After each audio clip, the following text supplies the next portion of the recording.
everybody, and welcome to Artists United Television. I'm Holly Million, the founder and executive director of Artists United. Artists United is a nonprofit organization headquartered in Oakland, California, and working throughout the United States and worldwide. We are a movement, an artist-led movement for the economic empowerment and political empowerment of artists. Our mission is to empower individual artists to create excellent art and to unite all artists to create social change. Our organization is 2 years old, and we've been approved by the IRS as a 501c3 nonprofit. Our programs have been launched, and we are off and running. We have a board of 45 people across the United States, most of whom are working artists, and we have 25 countries represented in our network. Our goal is to sign up 100,000 artists as free members of Artists United, and we've already signed up 32,000. The next project for us will be creating a platform online that will enable our members to communicate with each other. And we have exciting plans right now underway to build a prototype of that and have it launched by January of 2019. This will enable all the members to communicate with each other. If you'd like more information or you'd like to sign up as a free member of Artists United, please visit our website at artistsunited.net. That's artists, plural, united.net. Now, on today's show, I have a very interesting guest, wonderful person named Deb Marois. And Deb is on the advisory board of Artists United. She's a consultant. She works with nonprofit organizations and government organizations and others. She has a lot of knowledge about organizational development and how to communicate, and she is going to be talking about a subject that's near and dear to my heart today, and that subject is conflict. Yes, conflict, near and dear to my heart. I once said to somebody in a job interview, they had asked me, how do you deal with conflict? They said, how can you avoid conflict? And I said, you can't. There's no such thing. There will always be conflict. If you get two people together or more people together, there will be conflict. It's not a question of if, it's a question of when. And so what you need to do is be prepared and know how to communicate. They were floored. They thought that was a good answer. And today I think Deb is going to have a whole lot more to say about the subject. So Deb, welcome. And can you tell us a little bit more about yourself and what you do? Sure. Thank you, Holly. I'm so delighted to be here today. I am the founder and principal consultant for Converge Consulting, Research, and Training, and I specialize in facilitating what are known as cross-sector collaborative groups. So people from lots of diverse perspectives that come together, and I really help design a process that allows people to share their different perspectives and come to some common goals and vision about where they want to go together, and then develop a plan to get there and a way to track progress and measure success. So that's a big chunk of what I do. And then I also do some research on complex social issues that are what are called in social sciences wicked problems, those seemingly intractable things that are so hard to solve, like substance abuse or homelessness, and really help people tell their stories about progress that they're making in their own communities. And I work in a lot of different issue areas under the broad umbrella of community and organizational development, but a lot of the focus is on things like mental health, education reform, climate change and adaptation, poverty alleviation, regional equity, and things of that nature. Wow, that's a broad swath. We could all use some help with that. That's wonderful. I know you're also an artist yourself. You're a dancer. If you don't mind, tell us a little bit more about how you are involved with dance. Yes, sure. So I am what's known as a conscious dancer, and it's a free-form style of dance that is a moving meditation. And I spent the last 2 years, I've been practicing that form of dance for about a dozen years now, and I spent the last 2 years training to be a facilitator and teacher of a particular thread of that called open floor. And there's no steps to learn. It's a moving meditation, and you just are invited into your body, and it's a way to build skills in emotional resilience. and to feel healthy in mind, body, and spirit. It sounds I fun. also, I like no yeah, steps. I like no I steps. That's know. for somebody like I'm, me. I always called myself an aerobic dyslexic because I could never, if everyone was going right, I was going left. So there's no way to do this dance wrong. And it's all a way to build relationships and community.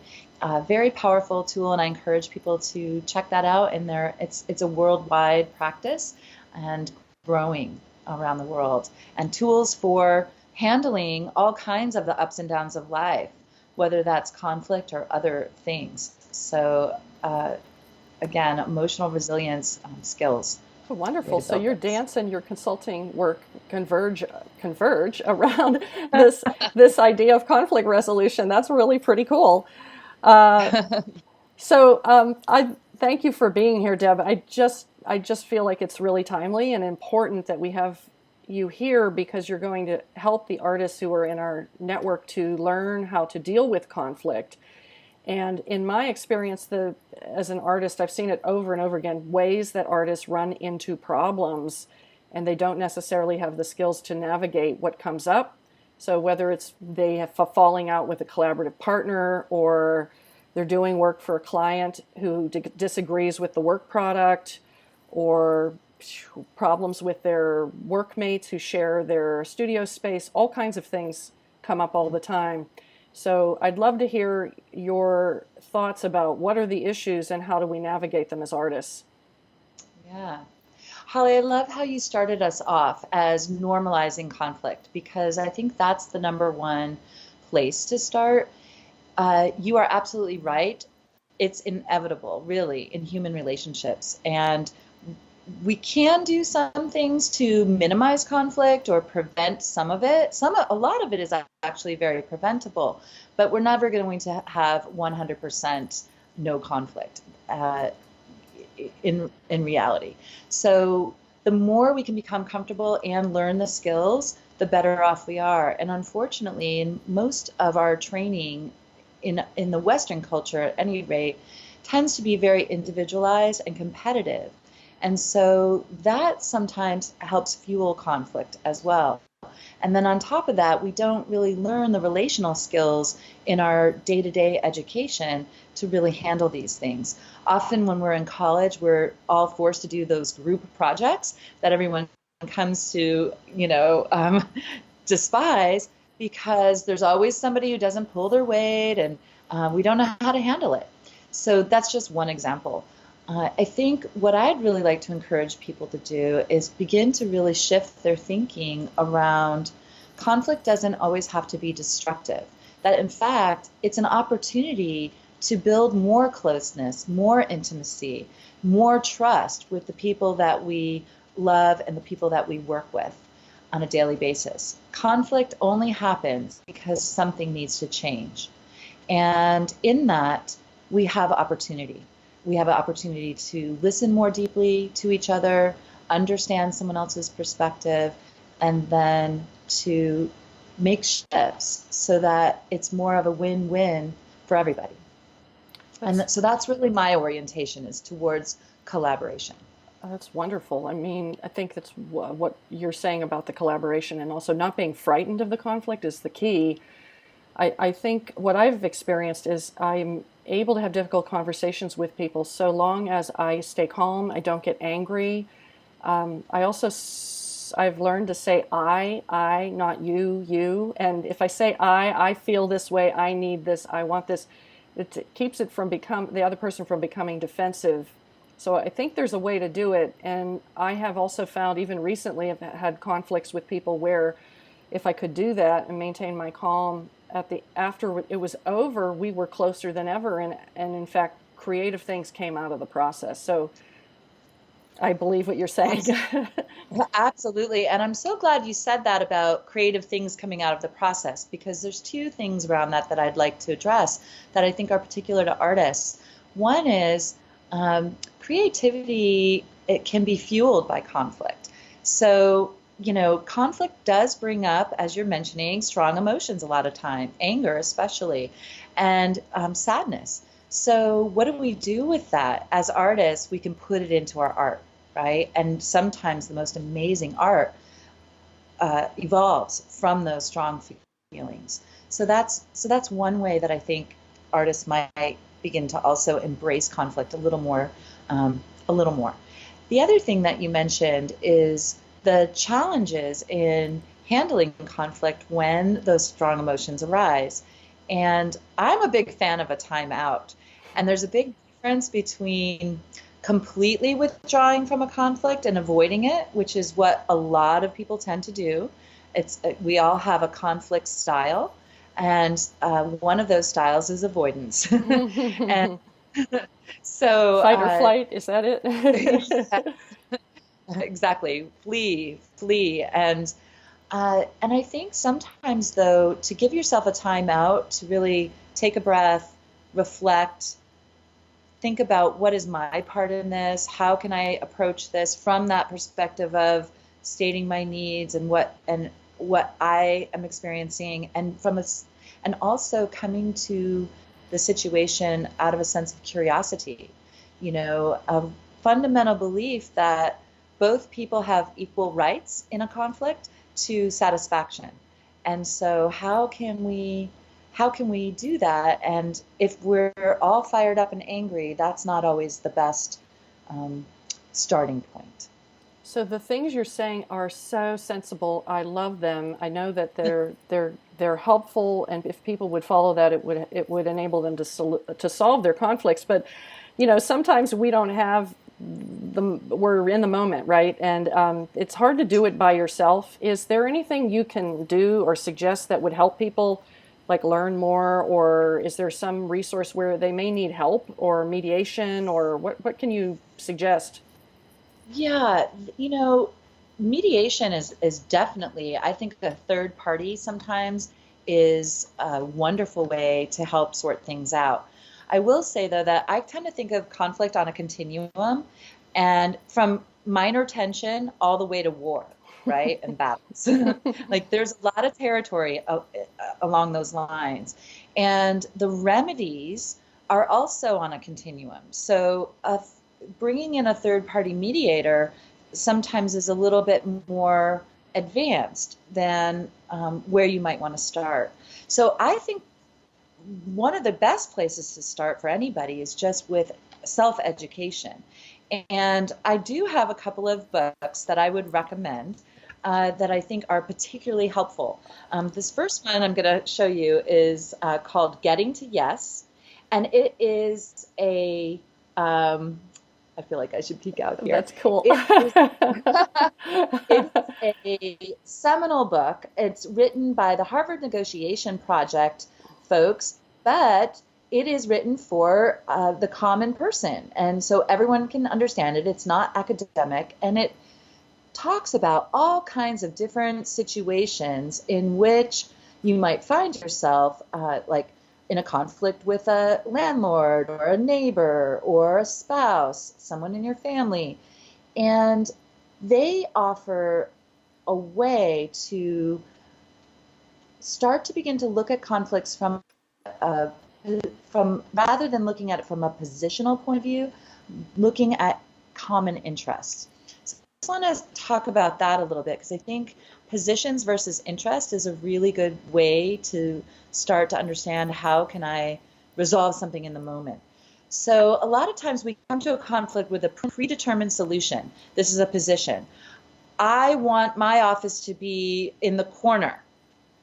I want my office to be in the corner, right? And we're just stuck in that. And painted in the corner, isn't that isn't that the phrase? Right. With the back up against the wall, right? And we're ready to fight for what we want. Well, an orientation that looks at interests goes beneath the positions, and it's an opportunity to get creative and find common ground. It's why we've come to our position. So why do you want your office in the corner, Holly? Well, I need to be really far away from the noise of the lobby. Why do you want your office in the corner, Deb? I need the light so that I can paint better during the day. And suddenly we discover that we have very different needs and wants underlying our position. And so that gives us creativity then. Oh, what if we changed the lighting in, the side office, or we added a window, or I don't know, I'm just talking out loud, right, about potentials. But suddenly, when we understand what it is we really want, a lot more options become available. So the other thing that I would mention along these lines is inventing options is not deciding. So to come to a conflict resolution stance in a conversation with somebody is to really be able to listen with an open mind and be open to all kinds of possibilities and really listening to understand what is underneath those desires, as I said. So sometimes we hear something and we immediately jump to yes or no, and we don't really wait to fully understand what is being proposed. And out of those proposals, it's kind of like creating a collage. Well, maybe we can take a little bit of this from your proposal, a little bit of this from my proposal, and really craft something that is a win-win. I remember reading Getting to Yes a long time ago, and I do remember there was something about the self-knowledge was critical. It's like knowing what you absolutely have to have, that's essential, and what you're not that married to. Things that, knowing what's core and what's not is really important. And so how Yes. does that factor in? It's also about what you need, but then listening to what the other person is also asking for. Yes, and I like to call that knowing your 100% Hmm. and asking for it. So another reason people often get into conflicts is something called the rescue triangle, where one person in a relationship feels like they're doing way more of the work, whatever that means in whatever context, than is fair, and or they're doing something they really don't want to do. So a lot of times, to avoid conflict, people will acquiesce or accommodate, and they'll agree to do something. Rolling my eyes. That sounds like my MO. Yeah. You agree to something that you Right. don't want to do, and then the resentment starts to accrue, and you're doing way more than you want to. And so how do we get out of this? Well, we catch ourselves and we fess up and we say, oh boy, I'm really sorry, which a sincere apology is something that actually goes a really long way and is something that people don't do often enough, because I think we feel if we apologize, somehow we're admitting that we're wrong. And there's a lot of associations that come with that, losing face. So, you know, it can be humbling, but to really say, hey, I'm sorry, I'm taking responsibility that I agreed to do something that now I realize I don't have the bandwidth to do. I took on too much. In other words, just confessing. I miss. I underestimated what it was going to be about. Yeah. Right. Or whatever the reason is. Maybe there's some other reason that you said yes when you meant no. Or so that's the first step. And then asking for 100% of what you want 100% of the time.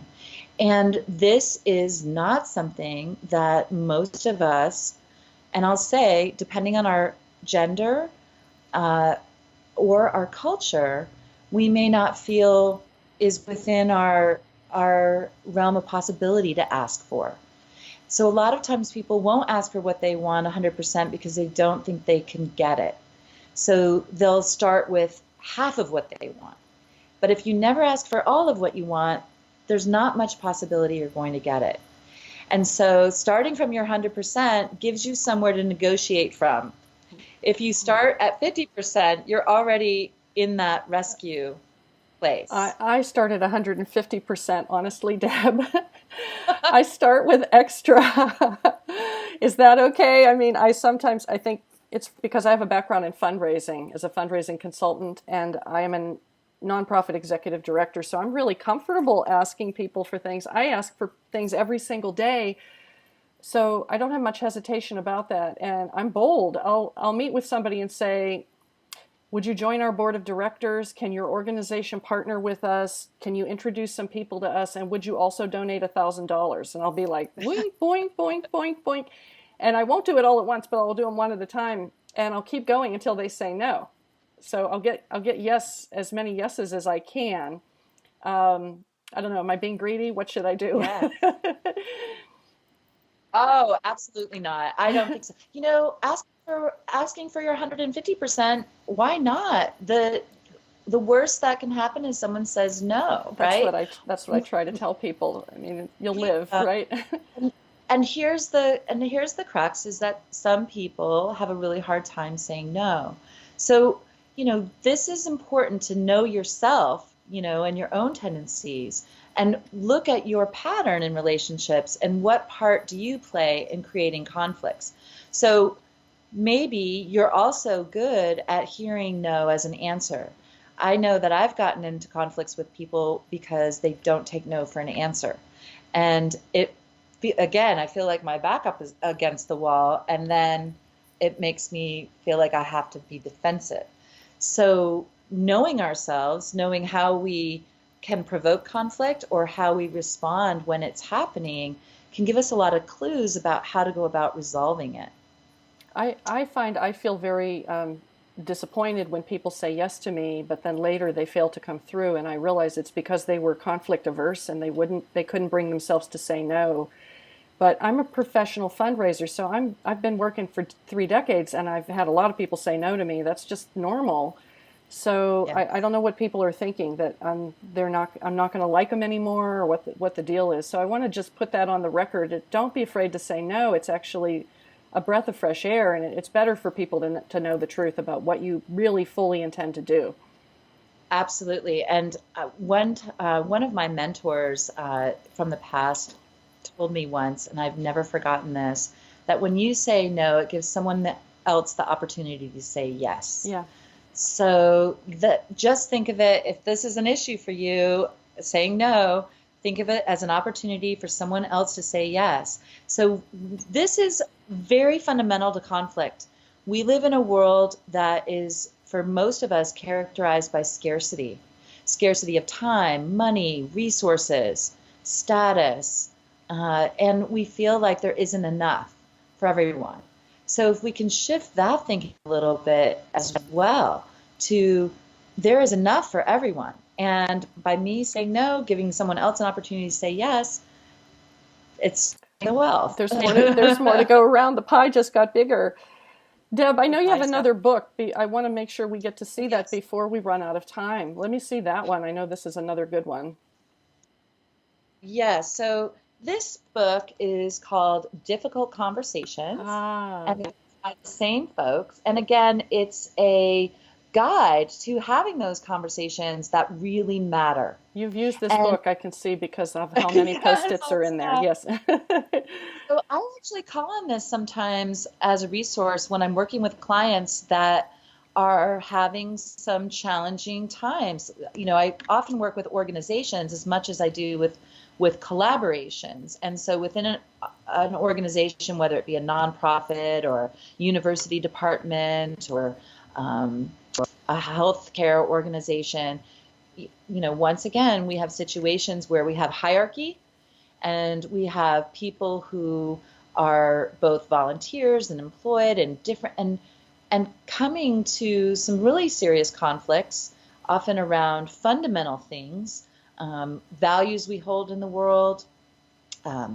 our fundamentals about resources and what we're paid and what we're worth, behaviors in the workplace, sometimes that are offensive to other people, and how do we manage all of this? So this book on difficult conversations is really helpful. The other one, I did find another one that I also wanted to show real quickly, Holly, and some of your viewers may be familiar with this, nonviolent communication. Here in California, Marshall Rosenberg's work is well known, and there are a lot of practitioners who use this in both in a peer setting and also in formal training within organizations. And it is, again, it focuses on learning those skills of how to speak from the I perspective instead of the you perspective and blaming others. And with that, it also helps us identify what our needs are and be able to share those in a way that other people can hear. So it goes a long way to helping resolve conflict and do so in a way that focuses on the relationship and allows people to preserve and strengthen that relationship. Well, that sounds something definitely worth learning how to do. And I know artists will have a lot to learn from that book. In fact, we come into conflict a lot because we're creative and we're collaborators, and we always end up having a lot of relationships with people. So, Deb, do you have some more information to share? Anything final before we close the show? Sure. I guess we can end like where we started, which is expect conflict to occur. And in terms of prevention and the kinds of situations artists find themselves in, I'll mention a couple of things that I think would be really beneficial for people. As you're starting a new relationship, a new partnership, really take the time to understand each other's values. Ask, what happens if, and then fill in the blank. We get into a conflict over, and how will we handle that? Ask questions. How have you handled conflicts in the past? What have come up? What has made you nervous about, what worries do you bring to this partner? How might, avoid doing written is also. It sounds gotten a little quiet here. Sorry, there was some background noise. I'm not sure what. Yeah, I'm not sure what that is there, but that's okay. Hold on just a second, will Deb. allow people. There we go. Okay, I think you're back okay. now. Go ahead. Oh, okay. So let me start over. Doing a contract or a written agreement ahead of time that really spells out clearly what your roles will be, how decisions get made, what you'll do in the event of a dispute, and how you'll resolve it. And sometimes people put in third-party mediation as one of those tools. That can really help not only prevent conflict, but also if and when one comes up of that stature, then you have a tool to return to guide you through the process. So I would highly recommend that. And then finally, something we haven't talked about, but I really want to mention, comes from the research I did while I was in graduate school. I researched how collaborative groups resolve conflict when they have members who have different positions of power, basically. And one of the things that really helps is focusing on assets, meaning the strengths of the individuals in the group or in the partnership and what they bring to that.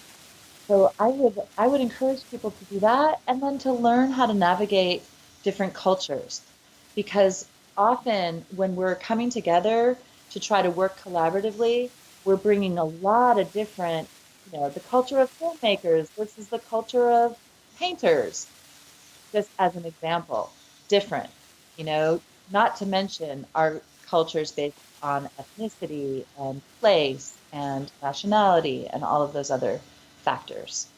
Well, Deb, you just gave us such a great gift of this information, and I'm very grateful for it, because Artists United is a worldwide movement of artists. It's all about collaboration. It's all about people sharing and cooperating.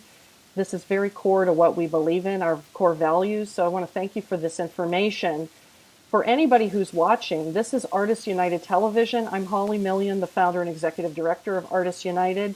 And I would welcome you to visit our website at artistsunited.net. That's artists, plural, united.net. And sign up on our email list to become a free member of Artists United. We're a worldwide movement of artists in all disciplines, including visual artists, filmmakers, dancers, musicians, actors, everything under the sun, coming together to share resources to help each other create excellent art, and also to unite into one powerful network for the benefit of many, many people beyond ourselves to create social change. We have launched our programs. If you're interested in getting involved, we have opportunities to volunteer, to be on our board. You can be on our advisory board, as Deb Marois is. You could be a partner organization if you have an organization. If you'd like to donate, you can find the donate button on our website at artistsunited.net. We are a 501c3 nonprofit, and gifts to Artists United are tax deductible. Deb, is there a way people can reach you? Could you give us your website? Absolutely. I'm at convergecrt.com. So that's convergecrt.com. correct. So everybody, Yes. please take a look at Deb's website. She does wonderful work with organizations and individuals. Deb, thank you so much again for being on the show. We really appreciate it. It's good to see you, and I hope to see you soon, maybe on the dance floor. Yes. Thank you, Holly. My delight. All right. Take care, and thank you, everybody, for tuning in. Bye.